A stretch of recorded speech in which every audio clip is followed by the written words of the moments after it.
Well, moviegoers, we're about halfway through the new year, and some of you are still waiting anxiously to hear my thoughts on the best and worst films of last year. Well, before we do, let's take a quick look at another list I never got around to doing, which is the worst films of 2016. Yeah, you thought I'd forgotten all about this one, didn't you?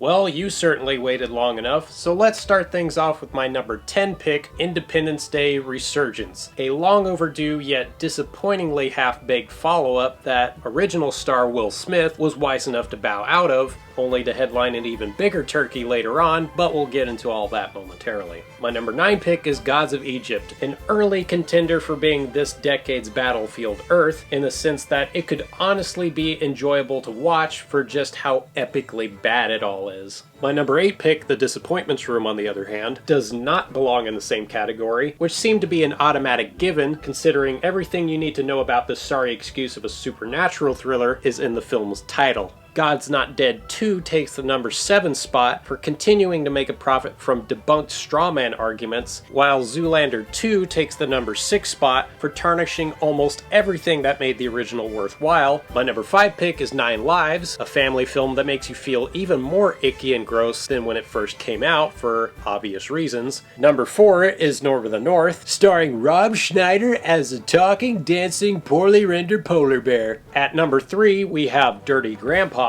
where Hollywood legend Robert De Niro embarrasses himself with some of the cringiest, most juvenile sense of lowbrow humor you will ever see. Number 2 is, well, a number 2, and a pretty big one at that, Yoga Hosers, which marks as writer-director Kevin Smith's second attempt at poking fun at Canadian culture with little to no success, while also obliterating the last remaining bits of tolerance we all had for Johnny Depp's obnoxiously goofy antics. Having said that, I still love you, Silent Bob. And finally, the golden mantle for the worst movie of 2016 had to go to not one, but 2 of the biggest cinematic blunders that DC and Warner Brothers have made since they gave Halle Berry the whip and George Clooney the nips: Batman v Superman: Dawn of Justice and Suicide Squad.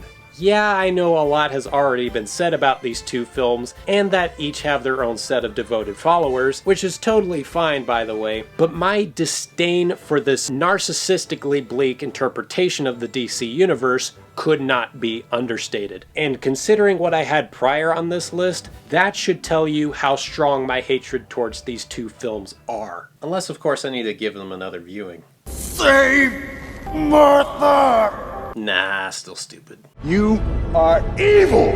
Well, now that I finally got all that off my chest, let's move on to the main event of tonight, my top 10 worst films of 2017.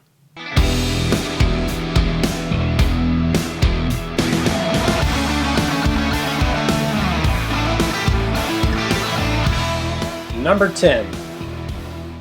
Beauty and the Beast. Yeah, I got a bone to pick with this one. For starters, the original 1991 animated film is one I consider to be Disney's greatest achievement, and one that holds a very special place in my heart, right alongside Hunchback and Aladdin. So when word got out that this was going to be redone as a live-action musical, I couldn't help but feel the slightest bit of resentment towards the idea. It just seemed rather pointless to remake something that was practically perfect to begin with, not to mention just flat out stupid. And sure enough, it was. Complete with a very forced, padded-out runtime, shoehorned alterations of main and supporting characters that in no way become beneficial to the overall story, admirable attempts at fixing plot holes from the original that only create even bigger plot holes, an otherwise brilliant soundtrack completely ruined with unbelievably terrible autotune, and musical numbers that just come across as stiff and lifeless. But aside from those miscalculated decisions, the film's biggest fault lies with the new designs of the cursed occupants of the Enchanted Castle, especially the Beast, who here lacks a lot of the charm and key animal characteristics that made him such a wonder to behold in hand-drawn animation. There's never a point where he fully convinces you he's actually there due to the filmmaker's poor decision of opting for unprocessed CGI over practical makeup effects. While it's nowhere near as infuriating as something like Maleficent, at least I could rest easy knowing that this new take on a tale as old as time will not stand the test of it. Number 9. Justice League. Yeah, I know I've been picking on this franchise a lot lately. It's not like I enjoy doing it or anything. It's just that I hate seeing vast potential for greatness getting completely squandered time and again by greedy studio execs and their total disregard for cinematic vision. While it is true it's not nearly as bad as Batman v Superman or Suicide Squad, hell, it's pretty mediocre at best in its own right. But the mere fact that it's Justice League, the first ever live-action team-up of DC Comics' greatest heroes, the film that many fans have wanted to see for several decades, and for it to fall short of such sky-high expectations, that retroactively makes it feel even worse than it already is. Now, I could sit here and list off all the numerous things wrong with the film, but I don't want to keep you guys all day, so I'll just focus on the main core issue, which is nothing about it felt earned. There's no emotional connection to be made with any of these characters, and every CG-centric action set piece is rendered meaningless. So even though upcoming projects like Aquaman and Wonder Woman 2 are heading our way, is it still safe to call the DC Extended Universe dead at this moment? Can the Pope's dick fit through a donut? I'm not sure. Exactly. Number 8. The Mummy. Since we're still on the subject of dead film franchises, the one that got an even worse scrutiny than the DCEU was Universal's Dark Universe series, which couldn't even make it past one film without an automatic reboot. Yeah, ever since Van Helsing crashed and burned in 2004, the studio had tried over and over again to create a shared universe for their classic monster icons, but can't seem to take the hint that audiences just aren't that interested. Putting a superhero spin on these iconic figures just takes away everything that made them special to begin with, and it just reduces them all to be non-threatening special effects thrown up on screen. In this case, the Mummy. But alas, Universal persisted in going about things the wrong way by skimming through the Marvel playbook, even going so far as to give themselves their own S.H.I.E.L.D. division, their own Nick Fury, their own Tropic Thunder scene stealer, and even their own Marvel Studios logo, which might as well say broken promises at this point. But for all the questionable narrative decisions, uncharismatic lead performances, and minuscule box office returns this movie suffered from, at least they found a good replacement candidate for the classic Wilhelm scream sound effect.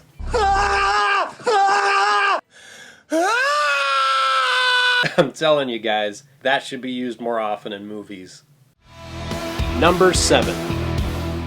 Baywatch. As much as I've enjoyed the comedic chops that Dwayne Johnson and Zac Efron have displayed over the years, even they couldn't muster the strength to elevate such lowbrow and juvenile material as this enough to elicit a single chuckle. And you'd think that them doing an R-rated satirical revamp of something as campy and popular as Baywatch would work like a cinch considering how well 21 Jump Street did. But the filmmakers apparently got the wrong impression that having constant dick jokes and other forms of grotesque imagery on display easily translates to comedy gold when it clearly doesn't. The whole thing plays out like a 2-hour cringe fest, most of which revolve around this Josh Gad, Dan Fogler looking motherfucker who manages to fail his way to win the heart of the hot trophy stereotype. Oh, and as for those inevitable cameo appearances, all I gotta say is that they were pretty awful.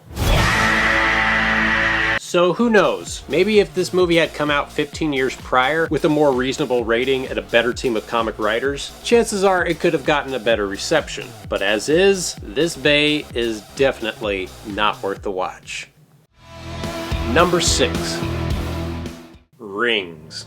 I'm a pretty big admirer of director Gore Verbinski's 2002 Americanized retelling of the Japanese cult hit about a cursed VHS tape that kills you 1 week after you watch it. It was atmospheric, nightmarish, and left most of its supernatural mythos completely shrouded in mystery, at least until they attempted to answer those burning questions in the following sequels, but to very poor results. Funny how that's always been the problem with a lot of horror sequels. The more they try to explain things, the less interesting the mystery becomes. But introducing disappointing answers into a series canon is one thing. Ignoring the basic rules that the first film took its sweet-ass time to establish, like having the new victims die a lot earlier than their designated expiration date, that is pretty damn lazy. And that's basically this movie in a nutshell, lazy. Whether it's the writing, direction, performances, or jump scares, there's barely a moment in this that makes you believe that there was any genuine effort put into it. It's just another lousy horror sequel in a franchise where nothing ever comes full circle. Now, before we move on to the top 5, let's take a short break and look at the films that didn't make the cut of my list, as bad as they were. These are my dishonorable mentions.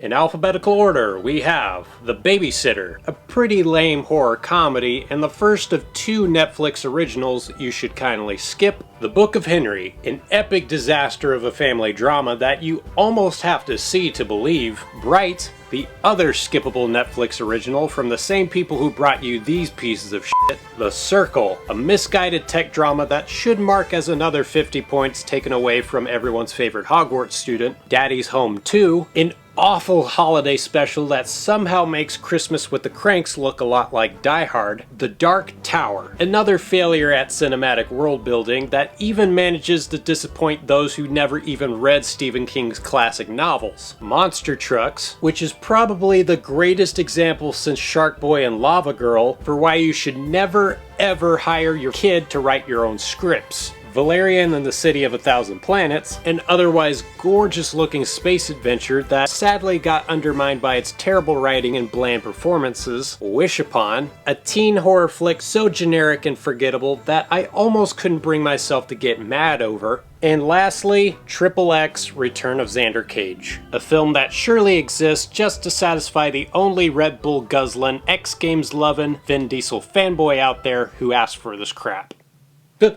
Alright, let's get back to the top 5. Number 5. 50 Shades Darker, the biggest franchise to ever focus in on toxic relationships and stalker mentalities since the one that inspired it, has returned. This time with even more time-wasting plot threads revolving around sleep-inducing kinky f***ery, and I'm not kidding, a rogue gallery of evil sex offenders. Because having one creepy bastard wasn't bad enough, they had to throw in another handsome-looking Harvey Weinstein at us. Tell me again why this was such a big hit. Nothing about it feels the least bit sexy or romantic, and you just come away from it feeling kinda gross and icky. The dialogue is terrible and not in the fun way. Child abuse is used as a cheap emotional ploy, and for all that talk of wanting proper female representation to be showcased more often in films, this movie seems to take it all 20 steps back in the opposite direction.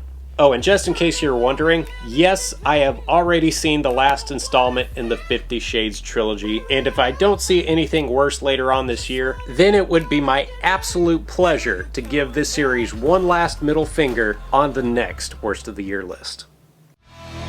Number 4.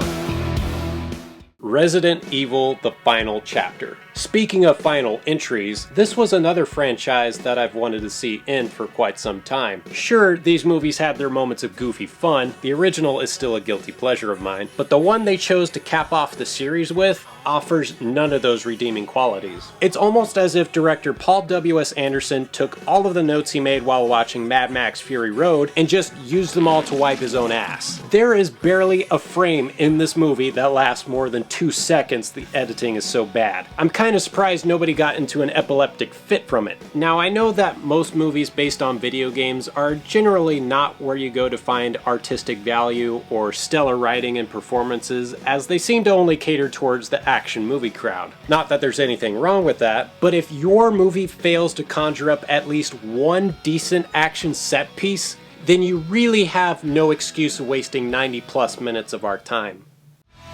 Number 3.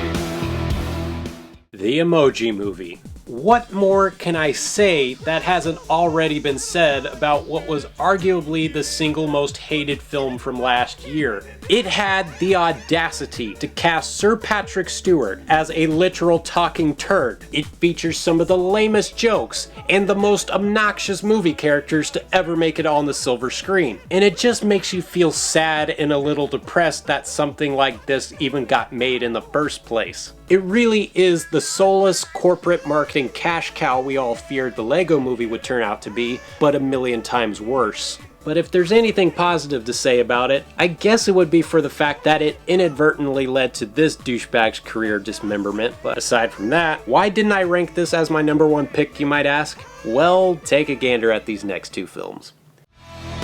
Number 2.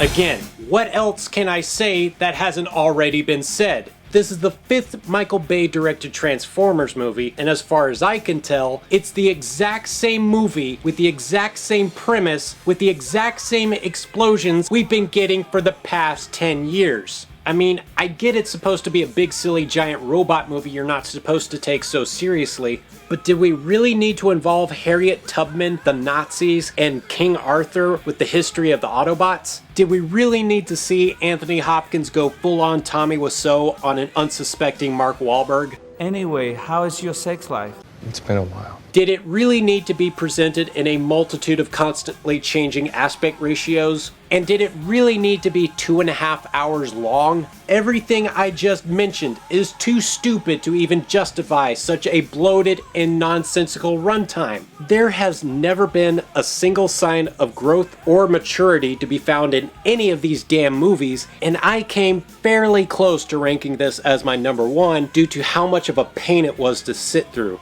And yet, I somehow managed to come across one film that made this, the Emoji Movie, and everything else on this list look the least bit competent in comparison. And the number 1 worst film of 2017 is The Snowman. Words fail me almost every single time I think about this one.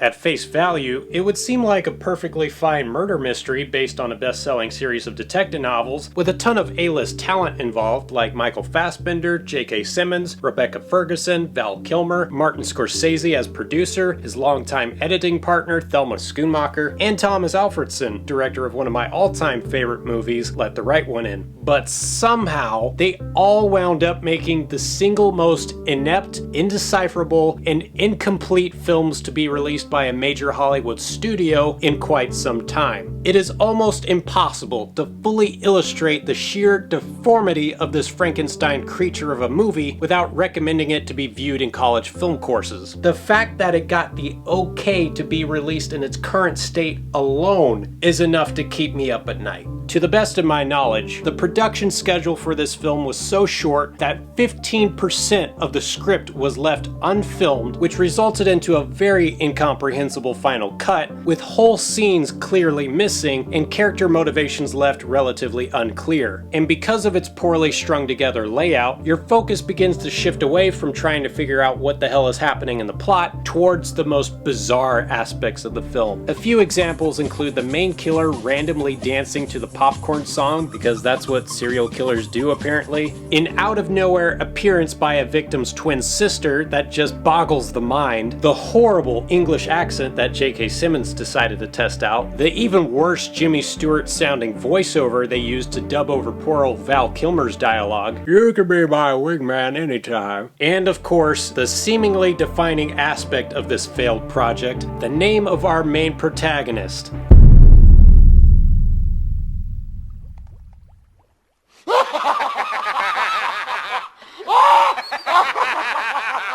Like I said, words fail me.